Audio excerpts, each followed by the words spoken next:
Students कैसे हो सभी। कैसे चल रही है तैयारी। लगातार डेली क्लास लो और नोट्स बढ़ो ताकि रिवाइज करने में आसानी रहे। आज हम चर्चा करते हैं एक नया टॉपिक जिससे बहुत क्वेश्चन आते हैं। D horning. डी हॉर्निंग के बारे में बात करते हैं। क्या होती है डी हॉर्निंग। डी हॉर्निंग यानी सींगों को हटाना। सींग रोदन, इसको क्या कहते हैं, डी हॉर्निंग यानी सींगों को हटाना। एक वर्ड इसी में आता है डिसबडिंग।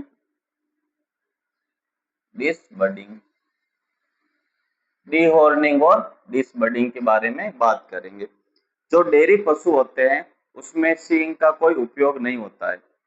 सींग यदि सींग वाले पशु रखेंगे तो बहुत ज्यादा जगह चाहिए।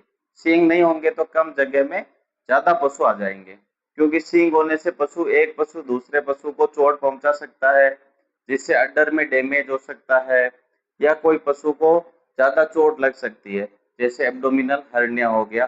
तो चोट भी नहीं लगे पशु को और कम जगह में रख सकते हैं।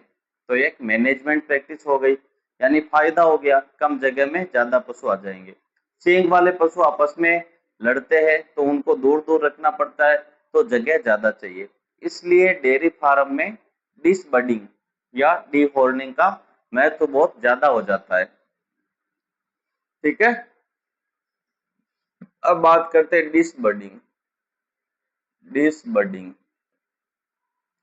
बच्चों, ये डिसबडिंग और डीहॉर्निंग में दोनों में सींग हटा रहे हैं, लेकिन ये उम्र का फर्क है। यदि हॉर्न को हटा रहे, बड़े हॉर्न को, वो तो डीहॉर्निंग हो गया। लेकिन जो हॉर्न अभी उगा ही नहीं है, बहुत छोटा है, केवल बड के रूप में है, काप में है, 4 से लेके 10 दिन की उम्र के बीच में, यदि उस बड को हटा रहे, हॉर्न की जो अभी बाहर नहीं निकला है, चमड़ी से अंदर है, उसको हटा रहे, तो उसको क्या कहेंगे, डिसबडिंग।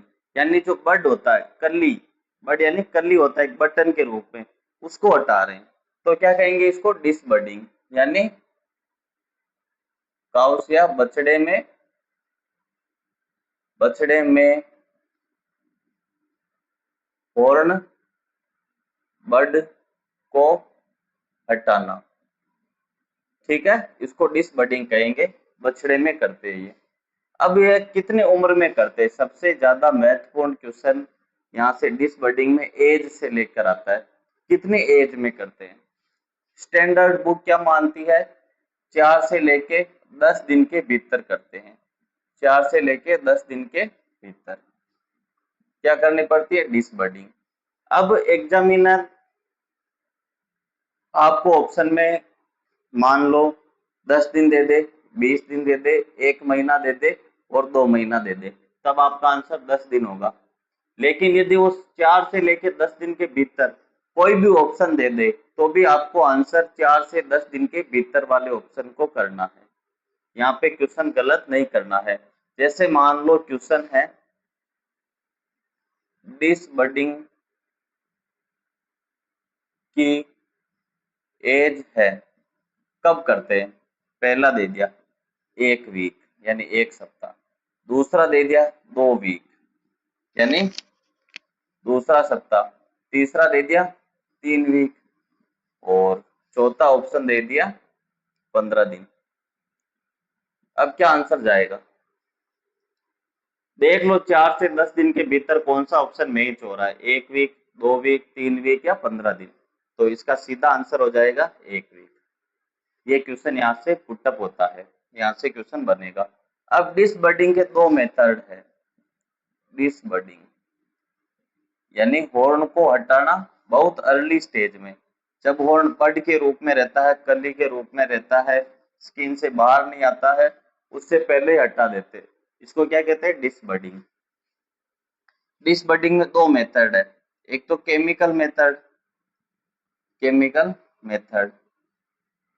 यानी रासायनिक विधि, रासायनिक विधि। इसमें केमिकल मेथड में केमिकल काम लेंगे ताकि जो बर्ड होती है उसको जलाई जा सके। और जो हॉट आयरन रोड, इसमें लोहे की छड़ लेते हैं। हॉट आयरन रोड यानी लोहे की गर्म छड़, है ना, गर्म छड़ देंगे। इसको हम क्या लिखते हैं, इलेक्ट्रिक डिहॉर्नर पे काम में ले सकते हैं।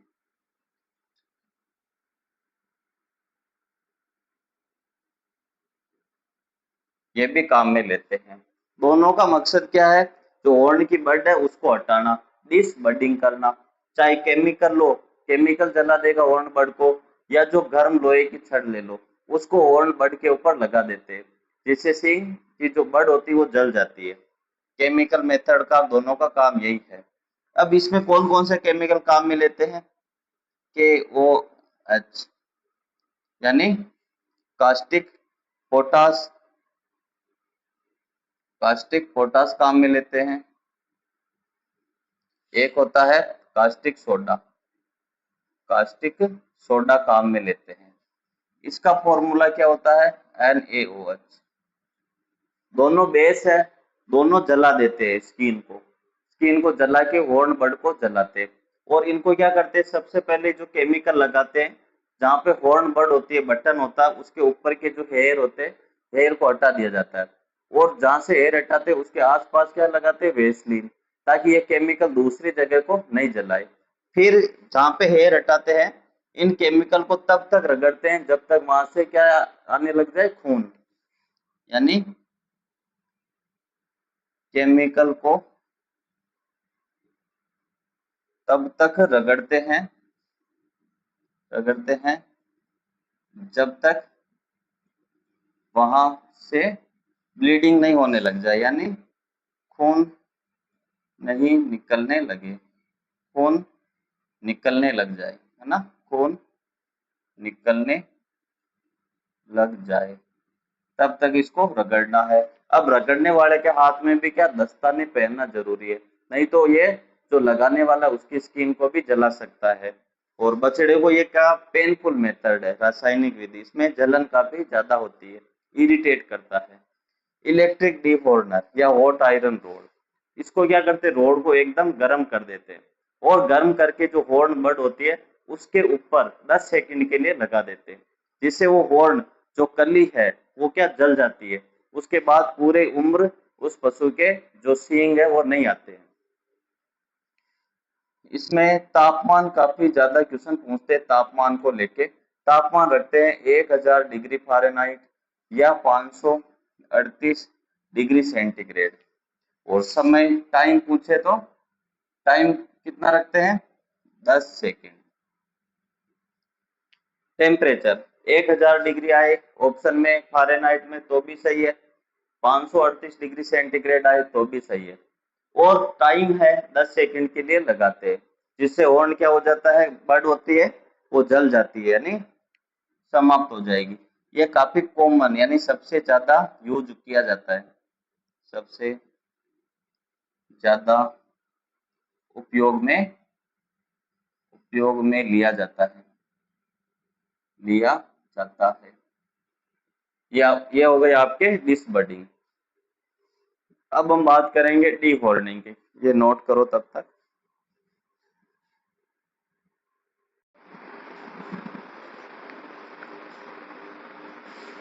अब बच्चों आगे शुरुआत करते हैं हम डी हॉर्निंग, यानी हॉर्न को हटाना।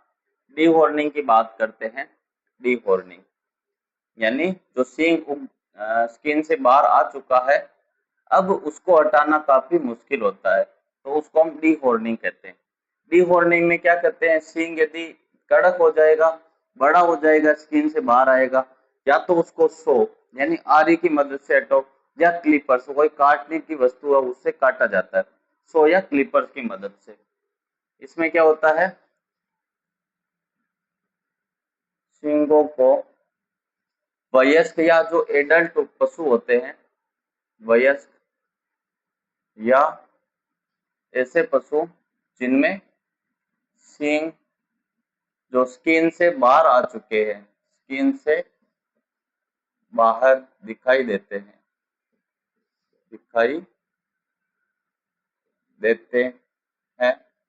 ऐसे पशु में करते हैं, डी हॉर्निंग करते हैं। अब डी हॉर्निंग के तरीके देख लो।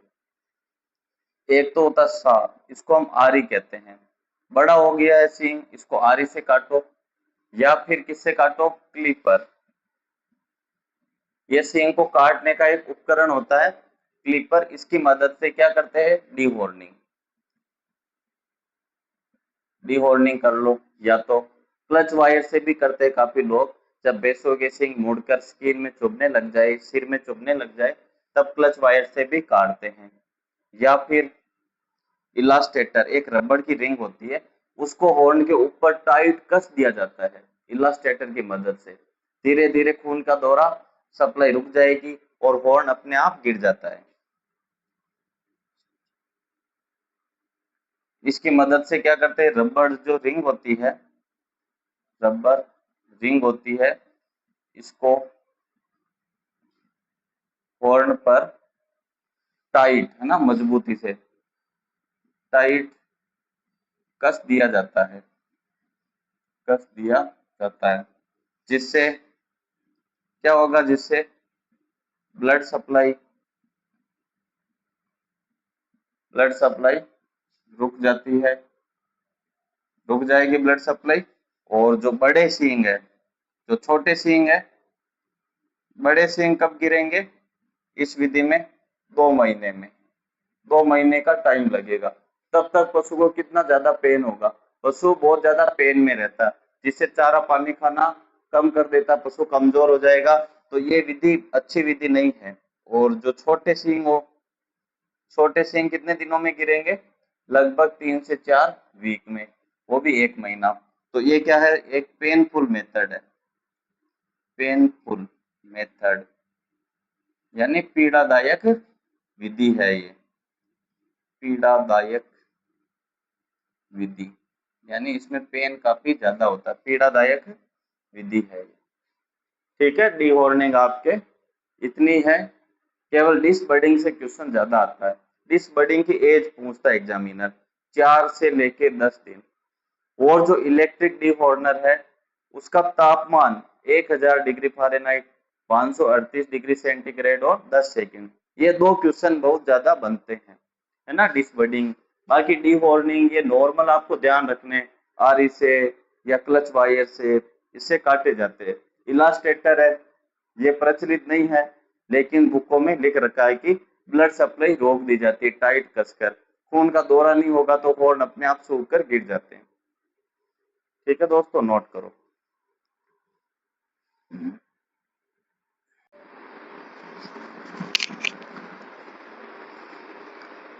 अब बच्चों अगला टॉपिक हम लेते हैं, बहुत इंटरेस्टिंग है, कास्ट्रेशन, यानी बधियाकरण। क्या होता है कास्ट्रेशन, कास्ट्रेशन यानी बधियाकरण क्या होता है, इसमें पशुओं के टेस्टिस यानी वृषण को हटा दिया जाता है। बधियाकरण, टेस्टिस, टेस्टिस को हटा दिया जाता है, जिससे पशु प्रजनन क्षमता के लिए निष्क्रिय हो जाता है, फिर वो रिप्रोडक्शन, अपना प्रजनन नहीं कर पाता है। क्या होता है इसकी परिभाषा, बंध्याकरण कास्ट्रेशन, जो नर पशु होते हैं, पशु होते हैं, उनमें टेस्टिस, टेस्टिस या वृषण, वृषण को हटाना, इस प्रक्रिया को क्या कहते हैं, कास्ट्रेशन। इसमें पशु प्रजनन, प्रजनन क्षमता निष्क्रिय हो जाती है, यानी वो फिर प्रजनन नहीं कर पाता, निष्क्रिय हो जाती है। प्रजनन के लिए निष्क्रिय हो जाएगा, क्योंकि टेस्टिस ही नहीं बचेंगे तो शुक्र जनन, स्पर्मेटोजेनेसिस नहीं होगा, और वर्षण को, टेस्टिस को हटा दिया जाता है। डिफाइन सबको पता है परिभाषा। अब बंध्यकरण की एज देखेंगे, कौन से पशु में कब करते हैं, कास्ट्रेशन की एज देखते हैं। एज यानी किस उम्र में करते हैं। जैसे आप बुलोक की बात करो, बुलोक है, या फिर हॉर्स की बात करो, हॉर्स में कब करते हैं, 1 वर्ष, 1 वर्ष की उम्र। ठीक है, अब इसे बुलोक में हम केटल में, जैसे स्टीर है, मीट पर्पज के लिए रखते हैं, वो हमने पिछली क्लास में भी पढ़ा था कि जो मीट पर्पज के लिए रखते हैं, जो बुल है केटल का जो बछड़ा, उसको 3 महीने में कब करेंगे स्टीर को? स्टीर मांस के लिए रखते हैं इसको। क्या है ये? केटल का बच्चा होता है इसको। इसको कब करते हैं कास्ट्रेशन? 3 मंथ। एग्जाम में आपको जो भी ऑप्शन मिले उसके हिसाब से आंसर देना। 1 वर्ष ज्यादा सही है। यदि वो मास के लिए लिख के दे, स्टीर के लिए, तब आपका आंसर 3 महीना होगा। यदि एग्जामिनर आपको स्टीर मांस उत्पादन के लिए बंध्याकरण किस उम्र में करना है, तब आपको 3 मंथ आंसर देना। बाकी बुलोक या सीधा दे दे केटल में कास्ट्रेशन की एज कितनी है, तब यह आंसर जाएगा ज्यादातर घोड़े में और केटल में। अब बात करते हैं हम सिप की। सिप में कब करते हैं? 2 वीक में। ठीक है, सिप में लेम्ब का। और इधर आ गए अपने गोट। गोट में किसका करते हैं? किड का। कब करेंगे? 4 वीक। कम उम्र में करने से मीट में क्या हो जाएगा? फैट का डिपोजिशन अच्छा होता है। फैट का डिपोजिशन अच्छा होने से मीट क्या हो जाएगा? कोमल और पौष्टिक हो जाता है, टेस्टी हो जाता है। इसलिए ये करते हैं कम उम्र में। पिग का क्वेश्चन आपके आ सकता है एग्जाम में, 1 वीक में ही कर देते हैं। कब करते हैं? 1 वीक में पिग में। बाकी पशुओं की ये एज है, ये कास्ट्रेशन की उम्र है, ये इंपॉर्टेंट है, इसको आपको याद में रखना है। अब हम मेथड देखेंगे कास्ट्रेशन की, कौन कौन विधियां हैं, नोट करो।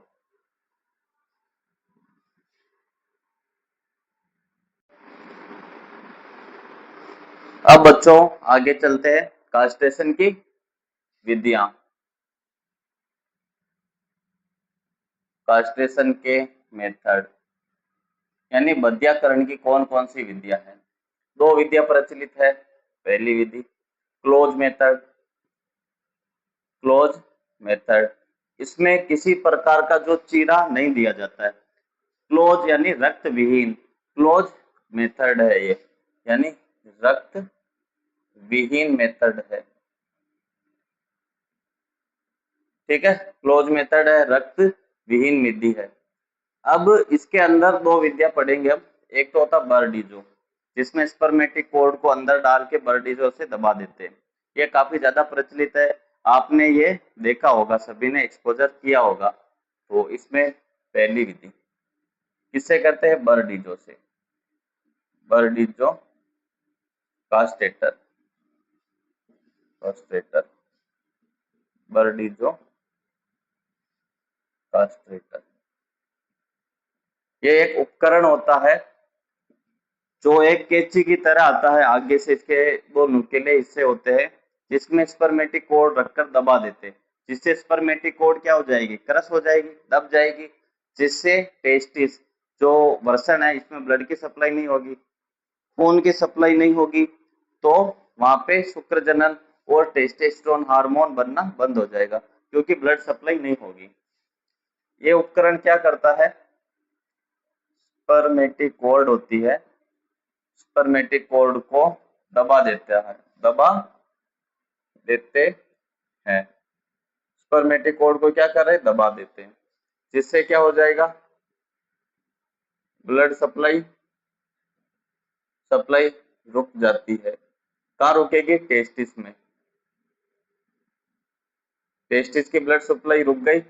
अब यहाँ पे क्या नहीं होगा? शुक्राणु जनन नहीं होगा। शुक्राणु जनन व टेस्टोस्टेरोन स्टेरोन नहीं बनेगा। ठीक है, कुछ नहीं है, ब्लड सप्लाई को दबा दिया, स्पर्मेटिक कोड को, ब्लड सप्लाई नहीं होगी तो क्या हो जाएगा? शुक्र जनन और टेस्टोस्टेरोन नहीं बनेगा, जिससे क्या हो जाएगा? ये बदिया हो जाएगा। इसी से मिलता जुलता एक इलास्टेटर, एक रबर की रिंग होती है, इलास्ट्रेटर, या रबर की एक रिंग होती है। रबर की जो रिंग है, इसको क्या करते हैं? स्पर्मेटिक कोड यानी टेस्टिस के ऊपर चढ़ा देते हैं। तो अब रबर की रिंग क्या करेगी? स्पर्मेटिक कोड को दबाएगी, लगातार कंप्रेस करेगी, जिससे क्या हो जाएगा? ब्लड सप्लाई यानी खून का जो दौरा है वो रुक जाएगा। ठीक है, इस विधि में रबर की रिंग को स्पर्मेटिकोड पर